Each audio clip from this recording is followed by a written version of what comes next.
പുട്ടും കടലയാണ് ഉമ്മ ഉണ്ടാക്കിയിരിക്കണേ. ഹൈ പുട്ടോ? എനിക്കറിയിച്ച പുട്ട് എന്നാ നെഞ്ഞൂറുന്നില്ലത്. സ്കൂളില്ലമ്മ കുട്ടികൾക്ക്, അപ്പൊ എളുപ്പം പുട്ടല്ലേ, അങ്ങനെ ഉണ്ടാക്കിയതാണ്. ഒരു 4 ചപ്പാത്തി ഉണ്ടാക്കാൻ ഇത്ര തോനെ പണിയുണ്ടോ?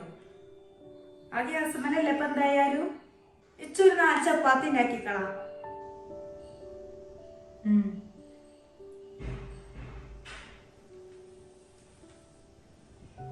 എളുപ്പം ഉണ്ടായിക്കളാം.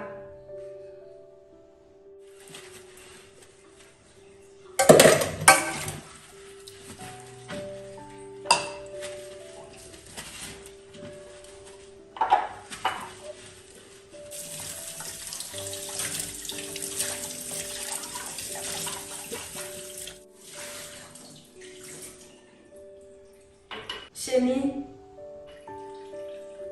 കുട്ടികൾ കൊണ്ടുപോകാൻ എന്തുണ്ടാക്കി?